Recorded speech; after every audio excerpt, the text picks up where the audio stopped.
በእነዚህ ስር የህልም ፍቺዎች እንመለከታለን። የመጀመሪያው የራስህን ሚስት ወይ የራስሽን ባል በህልም ማየት፣ ሁለተኛ ከሌባ ስታመልጡ ማየት፣ ሶስተኛ ሆስፒታል ካያችሁ፣ አራተኛ ቁልቁል እየሮጣችሁ በህልሞቻችሁ ስታዩ፣ አምስተኛ ገበያ መካከል ራሳችሁን ስታገኙ ማየት ወይ ገበያ ማየት፣ ስድስተኛ በልጅነት የምታውቁትን ሰው በህልሞቻችሁ ስታዩ፣ ሰባተኛ ያለቀ ቤት በህልም ካያችሁ፣ ስምንተኛ የጎረቤት ሰው በህልም ስታዩ፣ ዘጠነኛ የትራፊክ መብራት ካያችሁ፣ አስረኛ ምድጃ በህልሞቻችሁ ስታዩ ጌታ እግዚአብሔር እንደዚህ ብሎ እየተናገራችሁ ነው። ጸጋና ሰላም ይብዛላችሁ የባሮክ ሚዲያ ወዳጆች። ይህንን ቪዲዮ እንደወደዳችሁት ላይክ እንድታደርጉና ኮመንት ላይ ሐሳባችሁን በመጻፍ አዲስ የሆናችሁ ደግሞ ሰብስክራይብ እና የደውል ምልክቷን እንድትጫኑ ጠይቃችኋለሁ። ወንድማችሁ አገልጋይ በረከት ነኝ። ይህንን ቪዲዮ ጀምራችሁ እስከ ፍጻሜ እንድትከታተሉና በህልሙና በፍቺ ውስጥ አልፎ የሚናገረውን የእግዚአብሔር መልእክት እንድታደምጡ ለህይወታችሁ እንድትቀበሉ በጌታ ፍቅር ጠይቃችኋለሁ። አሁን ወደ ሰራሁት ህልምና ፍቺ እንሄዳለን።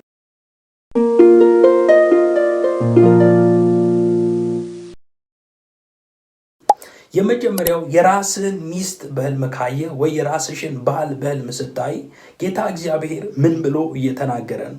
የራስህን ባለቤት ወይ ሚስትህን ማየት እጅግ ጥልቅና መሰረታዊ የሆነ የህይወት ትስስርን፣ ቃል ኪዳንን እና መንፈሳዊ አንድነትን የሚያሳይ ታላቅ መገለጥ ያለው ህልም ነው።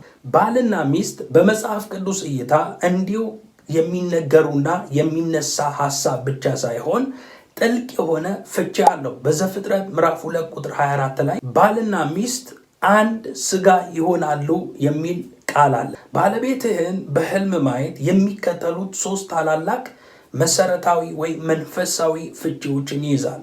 የመጀመሪያው ፍቺ የአንድነትና የጥበቃ የኃላፊነት ጥሪ ነው። ባልና ሚስት በመንፈሳዊ ዓለም ተደጋጋፊና የአንድ ሳንቲ 2 ገጽታዎች ናቸው።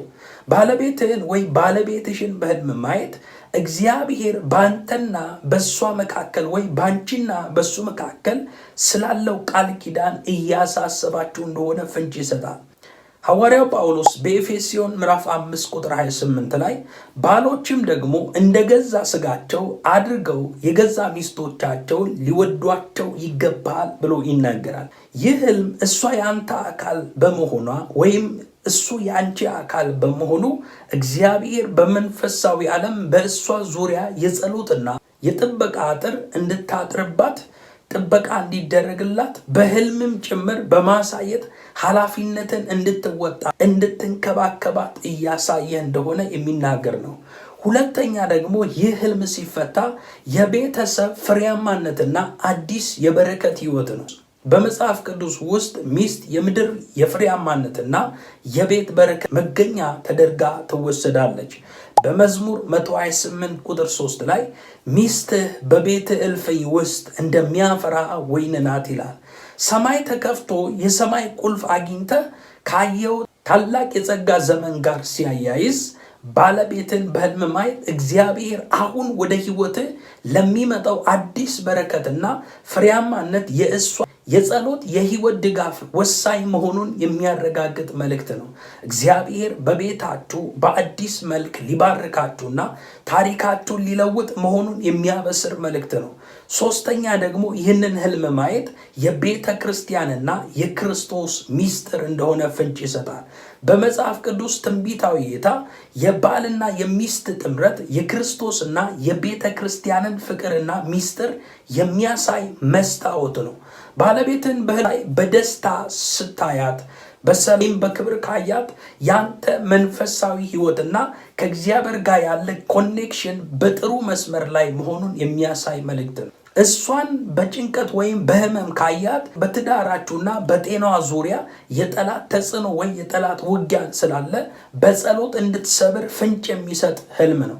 እግዚአብሔር ለአዳም የተሻለ ወይ የሚበልጥ የህይወት የሰጠው ብቸኝነቱን አይቶ በአዳም ላይ ከባድ እንቅልፍ ጣለበት ይልና ከጎኗ አጥንት ወስዶ ሔዋንን እግዚአብሔር ለአዳም እንዳመጣለት ይናገር። ይህች አጥንት ከአጥንቴ ናት ብሎ ስሟን ሔዋን ብሎ እንደተቀበለ ይህ ህይወት ብቻቸውን የምትሮጡት ሩጫ ሳይሆን እግዚአብሔር የሰጠንን የህይወት አጋር ወይ ሚስት ይዘ ወይ ባልሽን ይዘሽ እርስ በርሳችሁ እየተጋገዛችሁና እየተደጋገፋችሁ የውስጥ ፍርሃታችሁን በጋራ እየሰበራችሁ የሰማዩን መዝገብ የሰማዩን አጀንዳ የምትወጡበት የህይወት ጉዞ ነው።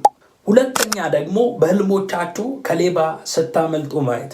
በህልም ከሌባ ማምለጥ እጅግ በጣም ታላቅ የሆነ የድል የማምለጥና የመለኮታዊ ጥበቃ ምልክት ነው። ይህ ህልም ጠላት በህይወት በቤት በገንዘብ ወይም በአገልግሎት ላይ አቅዶት የነበረውን ስውር ስርቆትና ማጥፋት በሰማያዊ እገዛና ኃይል እንደተሸነፈ እንዳመለጥክ የሚያበስር የድል ዜና ነው። በመጽሐፍ ቅዱስ አውድ ይህ ህልም የሚከተሉትን 3 ታላላቅ መንፈሳዊ ሚስጥራቶችን ይዟል። አንደኛ፣ ጠላት ያቀደው የስርቆትና የጥፋት እቅድ መፍረሱን የሚያሳይ ህልም ነው። በመጽሐፍ ቅዱስ ውስጥ ሌባ ተብሎ የተጻፈው ወይ የተጠቀሰው ዲያብሎስ ወይም ሰይጣን እንደሆነ በዮሐንስ ወንጌል ምዕራፍ 10 ላይ ቁጥር 10 ላይ ይናገራል። ሌባው ሊሰርቅና ሊያርድ ሊያጠፋ ስለሌላ አይመጣም ብሎ ይናገራል። ከሌባው ማምለጥ በህልም ማየት ጠላት በህይወታችሁ ላይ ወይ በህይወት ላይ በቤተሰብ ላይ አዘጋጅቶ የነበረው የህመም፣ የኪሳራ፣ የጭንቀት ወይም የውድቀት ወጥመድ ፈጽሞ እንደፈረሰ የሚያሳይ ህልም ነው።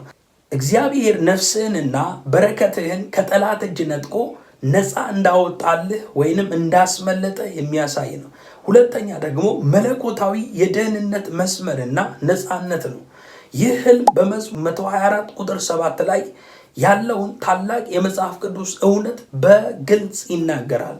ነፍሳችን እንደ ወፍ ከአዳኝ ወጥመድ አመለጠችልና ወጥመድ ተሰበረ እኛም አመለጥን ብሎ ይናገራል። ጠላት በቁጥጥር ስር ሊያደርግ ፍርሃት ውስጥ ሊከት ወደኋላ ሊያስቀር ሞክሮ እንደነበረ ነገር ግን አንተ እንዳመለጥክ ጥሰ እንደወጣ የሚያሳይ ህልም። እግዚአብሔር ወጥመዱን ሰብሮ የነፃነትና የደህንነት መንገድ እንደሰጠ የሚያሳይ መልእክት ነው። ሶስተኛ ደግሞ ንቁ የመሆንና የበረከትን ደጅ የመጠበቅ ጥሪ ነው። እግዚአብሔር አምላክ ሌባውን አይቶ እንድታመልጥ ያደረገው ሌላው ምክንያት በነቀው ወይ በዚህ ዓለም ላይ ህይወትህን ይበልጥ ትጉና ጠባቂ እንድትሆን ለማሳሰብ ፍንጭ እየሰጠ ነው። ባለቤት ሌባው በየትኛው ክፍል ሌሊት እንዲመጣ ቢያውቅ ኖሮ በነቃ ቤቱንም እንዲቆፈር ባልፈቀደም ነበር ይላል ማቴዎስ ምዕራፍ 24 ቁጥር 43። ሌባ በምን ሰዓት እንዳይመጣ አይታወቅም። ይህ የሚያሳየው የዲመኒክ ሲስተም እና የክፉ ሴራ ነው የሚያሳየው። በህይወታችሁ ውስጥ ትልቁ ሌባ ጊዜ አባካኝነትና የውስጥ ፍርሃት ናቸው። እነዚህ ሌቦች ሳይታወቁን እየገቡ ሰዓታችንን፣ እድላችንን፣ አቅማችንን ለመስረቅ የሚያደርጉት ትግል አለ። ይህንን ነገር እግዚአብሔር እያስመለጠ እያዳነ ነው። የክብር ህይወት የሚጀምረው ከነዚህ ስውር ሌቦች ከተስፋ መቁረጥ፣ ከስንፍና፣ ከሰነፍ ጓደኞች፣ ከከንቱ ጭንቀት አምልጠ እግዚአብሔር የሰጠህን የሰማይ ቁልፍ ወይንም የሰማዩን አጀንዳ ይዘ አዲሱ ዘመንህን አዲሱ ምዕራፍን በጥበብና በንቃት እንድትጠብቅ እግዚአብሔር አምላክ የሚያሳይ። ሶስተኛ ደግሞ በህልሞቻችሁ ሆስፒታል ማየት። ሆስፒታል በህልም ማየት እጅግ በጣም ጥልቅ የሆነ የፈውስ የመታደስና መለኮታዊ እንክብካቤ ምልክት ነው። ሆስፒታል በስጋዊ ዓለም ህመምተኞች ሄደው መድኃኒትና እረፍት የሚያስፈልጋቸው ስፍራ እንደሆነ ሁሉ በመንፈሳዊ ዓለም የእግዚአብሔር የፈውስ እጅ የእረፍት ዘመን የሚያሳይ መልእክት ነው። ሆስፒታል በህልም ማየት 3 ታላላቅ ሚስጥራቶችን ወይ ፍቺዎችን ይዛል። የመጀመሪያው መለኮታዊ ፈውስ እና የህመም ዘመን ማብቃቱን ይናገራል። ሆስፒታል በህልም መታየቱ እግዚአብሔር በአንተና ወይ በቤተሰብ በአገልግሎት ላይ ያለውን ስብራት፣ ህመም ወይም ደዌ ሊፈውስ እንደመጣ የሚያሳይ ትልቅ የምስራች ህልም ነው። ጌታ ኢየሱስ ክርስቶስ በማቴዎስ ምዕራፍ 9 ቁጥር 12 ላይ ሲናገር ህመምተኞች እንጂ ጤነኞች ባለመድኃኒት አያስፈልጋቸውም ብሎ ይናገራል። እርሱ ጌታ ኢየሱስ ታላቁ መድኃኒት ወይ ፈዋሽ እንደሆነ በንግግሩ በኩል ለህዝቡ ሲገልጥላቸው እንደነበር ይታወቃል። ሁለተኛ ደግሞ የመንፈስ መታደስና የእረፍት ጊዜ ነው። ሆስፒታል ሰዎች ከከባድ ድካም በኋላ አርፈው ኃይላቸውን የሚሰበስቡበት ኃይላቸው የሚታደስበት ስፍራ ነው። በመጽሐፍ ቅዱስ ላይ እንደዚህ ይላል። በሉቃስ ምዕራፍ 10 ላይ የመልካም ሳምራዊ ታሪክ ሲናገር በወንበዴዎች በሌቦች እጅ ተደብድቦ ስለወደቀው ሳምራዊ እንደዚህ ይላል። አንድ ሰው ከኢየሩሳሌም ወደ ኢያሪኮ ወረደ፣ በወንበዴዎች እጅ ወደቀ፣ ደበደቡት፣ በሞትና በሕይወት መካከል ጥለውት ሄዱ ይላል። አንድ ካህን መጣ አልፎት ሄደ ይላል። አንድ ሌዋዊ መጣ አልፎ ሄደ። አንድ ሳምራዊ ግን ወስዶ ልቡ ተነካ፣ የዘይትን ፈሳሽ አፈሰሰ፣ ወደ እንግዶች ማደሪያ ይዞት ሄደና እስኪድን ድረስ ይታከም፣ የሚያስፈልገውን ዲናር እከፍላለሁ አለ። ሆስፒታል ማለት ሰዎች ከህመም፣ ከጨለማ፣ ከኃጢአት፣ ከእርኩሰት ነፃ የሚወጡበት ምዕራፍ ነው። አንዳንድ ጊዜ ሆስፒታል በቤተ ክርስቲያን ይመሰላል። ቤተ ክርስቲያን ብዙ አይነት ሰው ይመጣል። የታመሙ ሰዎች ይመጣሉ ፈውስ ፈልገው፣ የታሰሩ ሰዎች ነፃ መውጣት ቢፈልጉ፣ እንዲሁም ደግሞ ከእግዚአብሔር ጋር ህብረት ለማድረግ ኃይላቸው እንዲታደስ ሰዎች ወደ ቤተ ክርስቲያን ይመጣሉ። ሆስፒታል በተመሳሳይ አቅጣጫ ቤተ ክርስቲያንን ሊያመለክት ይችላል። ካለፍክበት የህይወት ፍርሃት የውጊያ ዘመን በኋላ እግዚአብሔር መንፈስህን፣ አእምሮን፣ ጤናህን ወደ ሙሉ ረፍትና ማገገም እያመጣ መሆኑን ያሳያል። ሶስተኛ ደግሞ ሌሎች ሰዎች የመፈወስና የመጽናናት ምክንያት የመሆን ጥሪ እንዳለ የሚናገር ነው። ሆስፒታል የፈውስ መገኛ እንደመሆኑ አንተን በሆስፒታል ውስጥ ማየት እግዚአብሔር በአንተ ላይ ያስቀምጠውን ታላቅ የፈውስ ጸጋ፣ ሰዎችን የማማከር ጸጋ፣ የመታደግ ጸጋ የሚያሳይ ህልም ነው። ቤተ ክርስቲያንም ሆነ እውነተኛው መንፈሳዊ አገልግሎት ጻድቃን የሚመኩበት መድረክ ሳይሆን ልክ እንደ ሆስፒታል ኃጢአተኞች፣ የደከሙ ሰዎች መጥተው ከጌታ ዘንድ ፈውሳቸውን፣ ሰላማቸውን የሚቀበሉበት ስፍራ። አራተኛ በህልሞቻችሁ ቁልቁለት ስትሮጡ ማየት። ቁልቁለት መሮጥ እጅግ በጣም ወሳኝ የሆነ የማስጠንቀቂያና የጥንቃቄ መልእክት ነው። ከፍታ ወይም ተራራ የመንፈሳዊ እድገትና የስኬት መገለጫ ሲሆን፣ ቁልቁለት ግን አቅጣጫን ወይም ቁጥጥርን ማጣት፣ ከአቅም በላይ መሆንን ያሳያል። ይህ ህልም የሚከተሉትን ታላላቅ 3 ሚስጥራቶችን ወይ ፍቺዎችን ይይዛል።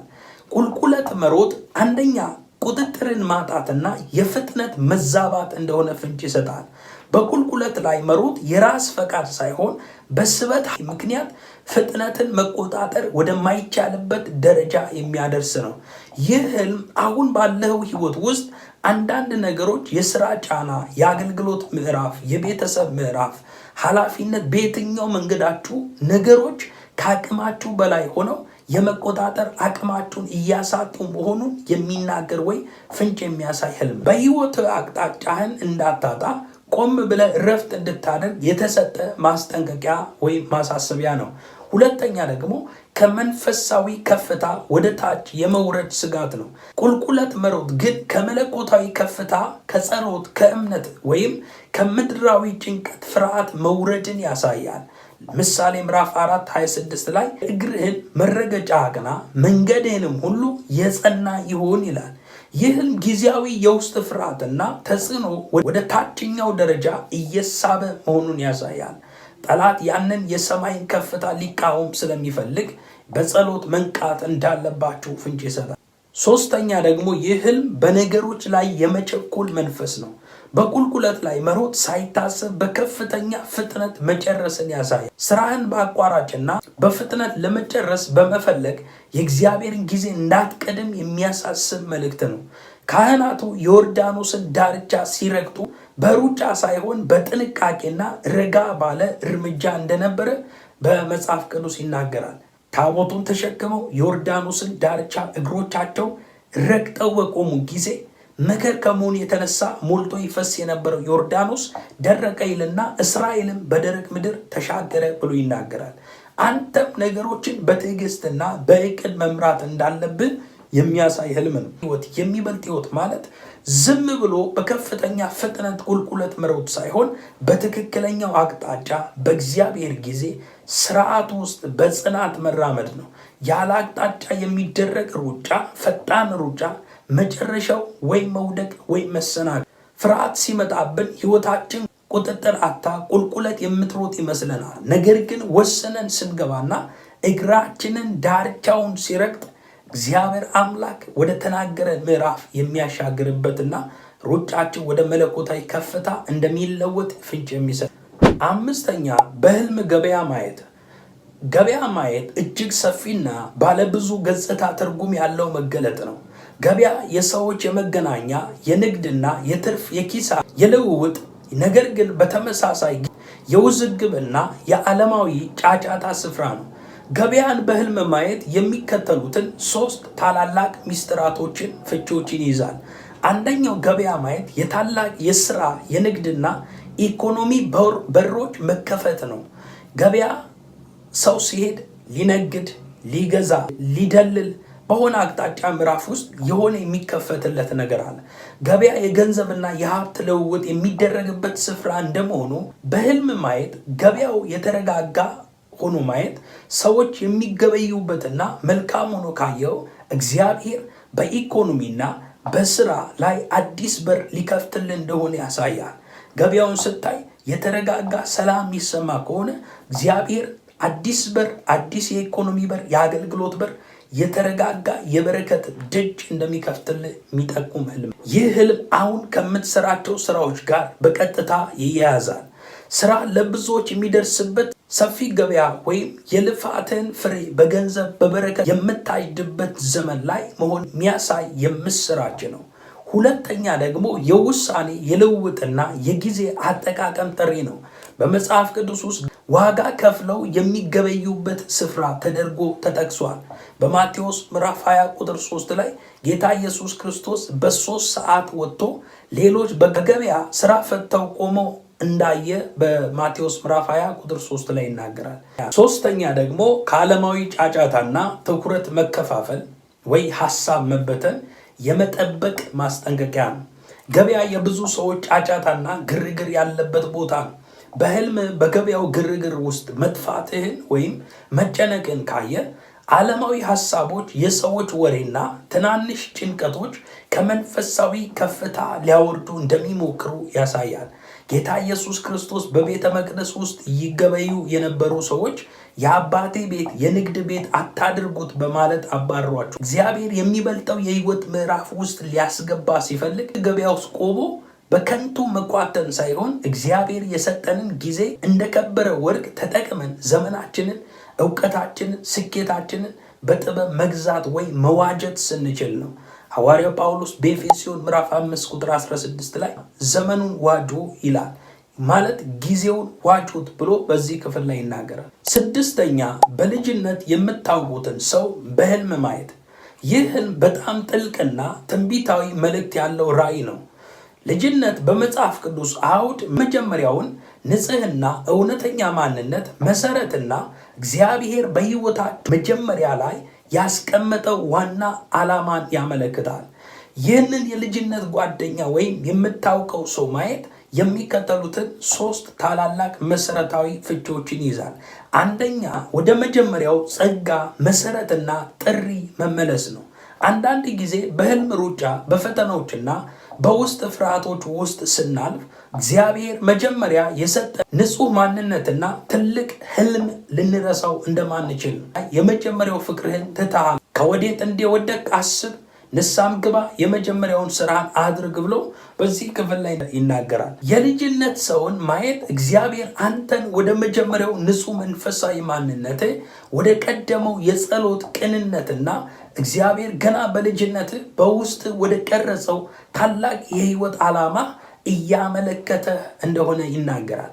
ካለፍክበት የጉድጓድና የጭንቀት የማይመች ምዕራፍ ወጥተህ መሰረት ወደ ታደሰበት አዲስ የክብር ምዕራፍ እየገባ መሆኑን ያሳያል። ሁለተኛ በሰውየው ስም ወይም ባህሪ ውስጥ ያለውን ምልክት እንደሆነ ይናገራል። በትንቢት ዓለም ውስጥ እግዚአብሔር አሁን በህይወት ላይ ለገጠመ ጉዳይ ምላሽ ለመስጠት የልጅነት ሰው እንደ ምልክት ሊጠቀም ይችላል። ፕሮፌቲክ ዓለምን የሚያሳድግበት መንገድ ሊሆን ይችላል።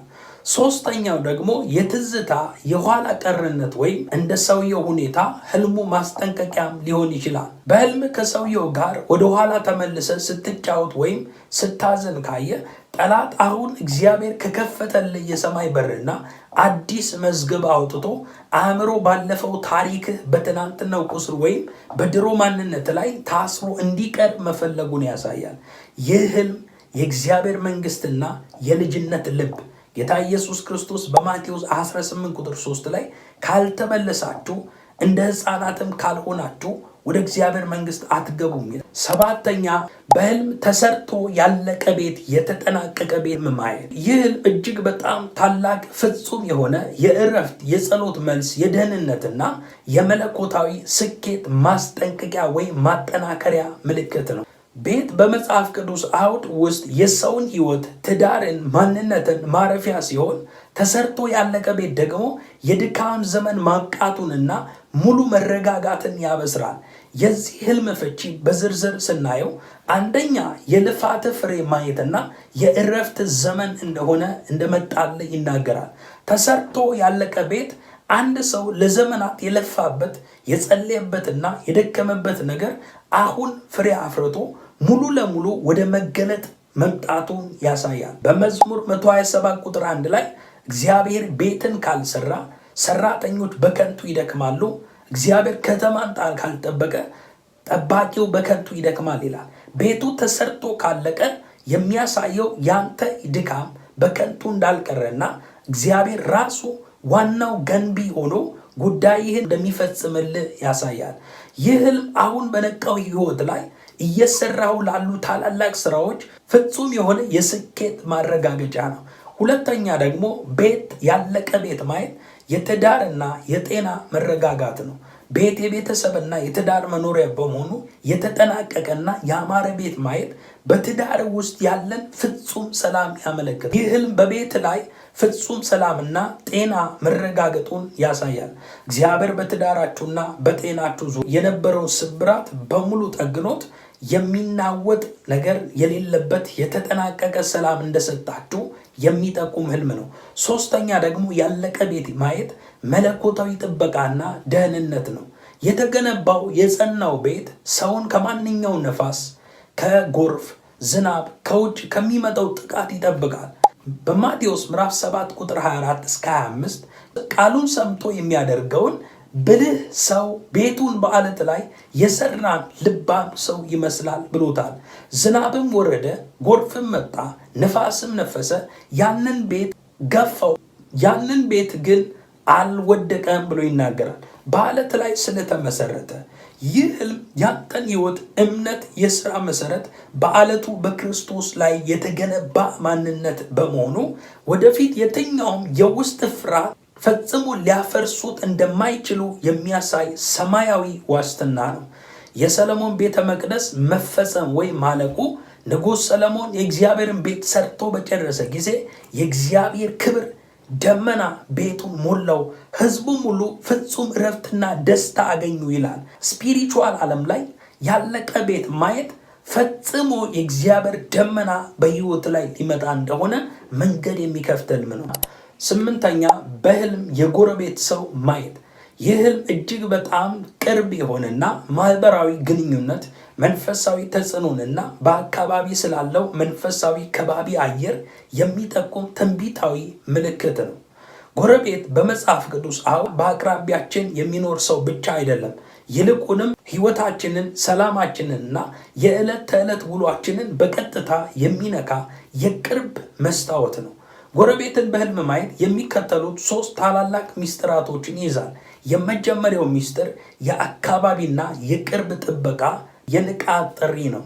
ጎረቤት በሰፈር ውስጥ ላለ ለማንኛውም እንቅስቃሴ የመጀመሪያው ምስክር ወይም ተመልካች ነው።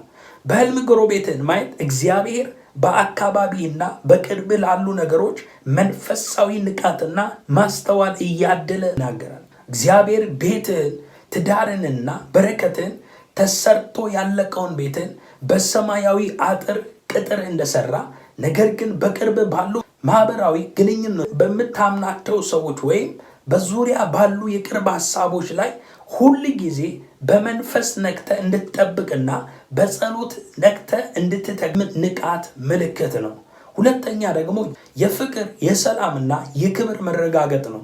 ጎረቤት በህልም ደስተኛ ሆኖ በሰላም ሲያወራ ወይም ሲረዳ ካየው እግዚአብሔር በአካባቢና በሰዎች ፊት ታላቅ ሞገስ፣ ተቀባይነት፣ ክብር እንደሰጠ ያሳያል።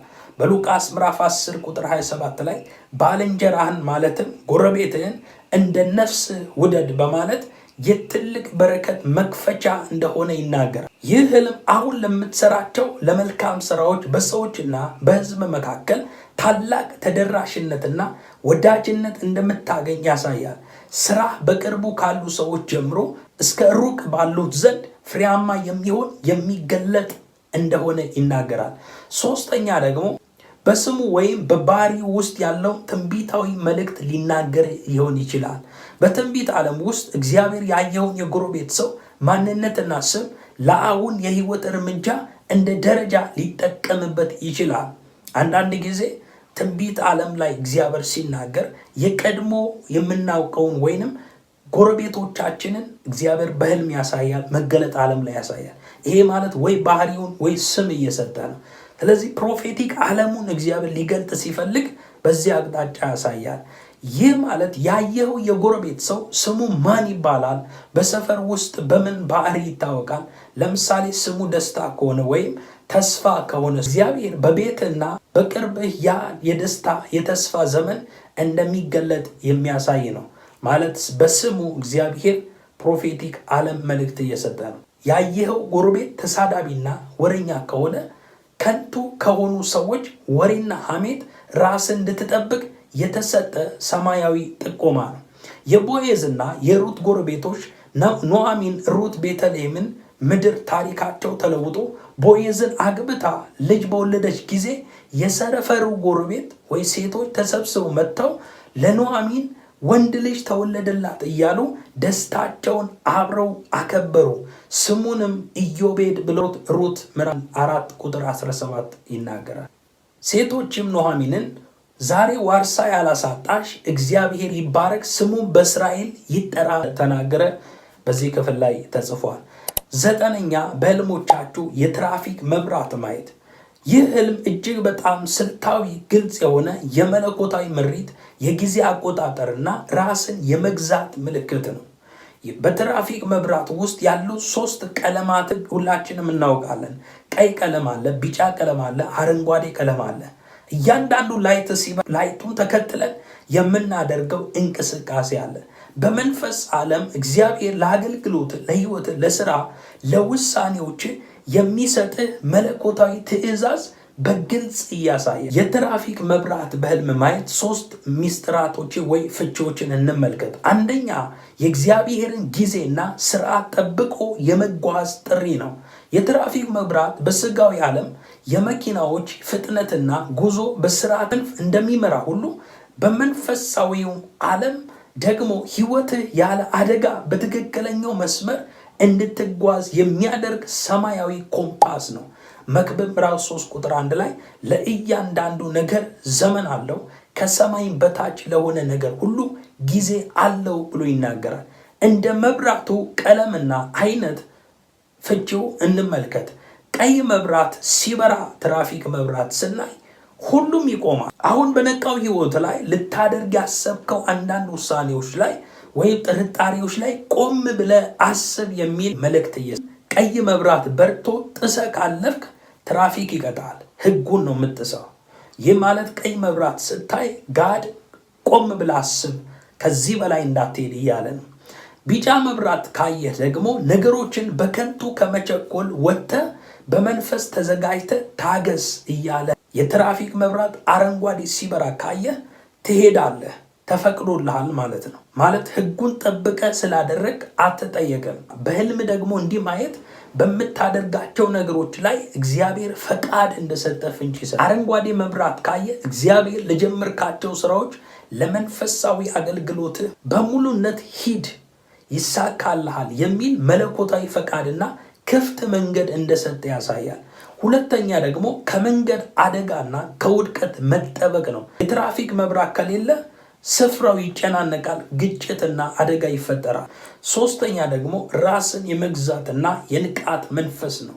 የትራፊክ መብራት ለአሽከርካሪው ትዕግስትና ህግን ማክበር ይጠይቃል። ሁለተኛ ጢሞቴዎስ ምዕራፍ 1 ቁጥር 7 ላይ እግዚአብሔር የኃይልና የፍቅር ራስንም የመግዛት መንፈስ እንጂ የፍርሃት መንፈስ አልሰጠንም ይላል። ይህ በተለይ ፍርሃት የሚሰበረው ወስኖ በመግባት ነው። መብራቱ የሚያሳየው በህይወት ላይ በስጋ ተገፋፍተ እንዳትነዳ ይልቁንም በመንፈስ ቅዱስ ምሪት የምትመራ ባለስልጣን የበሰለ ስልጣን ያለ ሰው መሆንን ይጠቁማል።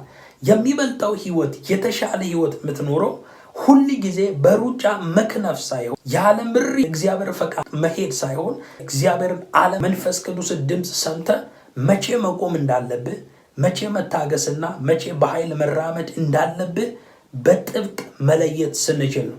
በህልም ቀይ መብራት ማየት፣ ቢጫ መብራት ማየት፣ አረንጓዴ መብራት ማየት ሶስቱ ፍቺ አላቸው። ቀይ ስታበራ ቆም ብለህ አስብ፣ ከዚህ በላይ እንዳትቀጥል ነው። አረንጓዴ ሲያበራ ማየት ቀጥልበት፣ ይሁንልህ፣ ይሳካልህ፣ ተፈቅዶልሃል ጋድ ብሎ እየነገረ ይህንን ስታደርግ ጊዜህን እየዋጀ ነው። ጊዜ መዋጀት ማለት ደግሞ እግዚአብሔር ቁም ሲል መቆም፣ ሂድ ሲል መሄድ፣ ሂድ ሲል ደግሞ ፍርሃትን ሰብሮ ወስኖ መግባት እንደሆነ ፍንጭ ይሰጣል። አስረኛና የመጨረሻው በህልሞቻችሁ ምድጃ ላይ እሳት ማየት። በህልም በምድጃ ላይ እሳት ማየት እጅግ በጣም ጥልቅ ሞቅ ያለና ታላቅ መንፈሳዊ ሚስጥር ያዘ መገለጥ ነው። ምድጃ በመጽሐፍ ቅዱስ አውድ የቤተሰብ የህይወት መሰረትና የበረከት ማብሰያ ስፍራ ሲሆን እሳት ደግሞ የእግዚአብሔርን መንፈስ የፍቅር ሙቀትና የታላቅ መለወጥ ወይም ለውጥ መገለጫ ነው። በምድጃ ላይ እሳት ማየት የሚከተሉት ሶስት ታላላቅ ፍቺዎች አሉ። አንደኛ ፍሬውን ህይወት ያልበሰለውን ህይወት የማብሰል ዘመን እንደሆነ ሐዋርያው ጳውሎስ ቆሮንቶስ ቤተክርስቲያን ጋር አጥንት መጋጥ ያለባችሁ ገና ወተት ላይ ናችሁ አለ። ማለት ልጅነታቸውን እንዳልበሰሉ። በምድጃ ላይ እሳት ማሳየት በህይወት በስራ በአገልግሎት ላይ የነበሩትን ያልበሰሉ ወይም በጥሬነታቸው ሊያጠቁ የነበሩ የጠላት ፈተናዎች፣ ፍርሃቶች በሙሉ በመለኮታዊ እሳቱ እያበሰለላችሁ ወደ በረከት እየለወጣችሁ መሆኑን ያሳያል። እሳቱ የብስለትና የሥራ ፍሬ ሙሉ በሙሉ የመድረሱን ምልክት ነው። ሁለተኛ የመንፈስ ቅዱስ መቀጣጠልና የጸሎት መታደስ ነው። በብሉይ ኪዳን በቤተ መቅደስ ውስጥ ባለው መሠዊያ ወይም ምድጃ ላይ ያለው እሳት በቀንና በሌሊት በፍጹም እንደማይጠፋ እግዚአብሔር ያዝ ነበረ። ዘሌዋውያን ምዕራፍ 6 ቁጥር 13 ዘወትር በመሠዊያው ላይ እሳት ይንደድ አይጠፋም ብሎ ይናገራል። እሳት ከጠፋ ግን የእግዚአብሔር አጀንዳ የእግዚአብሔር ሐሳብ በዛች ቤተ ክርስቲያን ላይ የለም። እሳት ከነደደ ግን የመንፈስ ቅዱስ አሰራር የእግዚአብሔር ምሪት እግዚአብሔር በዛች ቤተ ክርስቲያን እንደሚገኝ በዚህ አቅጣጫ ይናገራል። ስለዚህ ቤት ውስጥ ምድጃ ላይ እሳት ካለ ቤቱ ላይ የእግዚአብሔር መገኘት እንዳለ ይናገራል። ዘወትር በመሠዊያው ላይ ይንደድ አይጠፋም ብሎ ይናገራል። ምኑ? እሳቱ። በቤት ምድጃ ላይ እሳት ማየት በውስጥ ያለውን የመንፈስ ቅዱስ እሳት መቀጣጠል የጸጋ ስጦታና የጸሎት ህይወት በከፍተኛ ኃይል እየተቀጣጠለ መሆኑን ያሳያል። ሶስተኛ የቤት ሙቀትና ሰላምና የኢኮኖሚ በረከት። ምድጃ ላይ እሳት ካለው በዚያ ቤት ውስጥ ምግብ አለ፣ ሰላምና እርስ በርስ መተሳሰብ ወይ ሙቀት አለ። ይህ ማለት እግዚአብሔር ካስጨናቂ ውጊያ አውጥቶ በራስ የጸጋ ቤት ውስጥ ፍጹም የሆነ የበረከት የፈውስና የእረፍት እሳት እንደለኮሰልህ የሚያሳይ የታላቅ ድል ማጠቃለያ ነው። የጌታ ጸጋ ይብዛላችሁ። ይህንን ቪዲዮ ላይክ አድርጉ፣ ኮመንት አድርጉ፣ ሐሳባችሁን አስቀምጡ። ኮፒ ሊንክ እያደረጋችሁ ለወዳጆቻችሁ ሼር አድርጉ።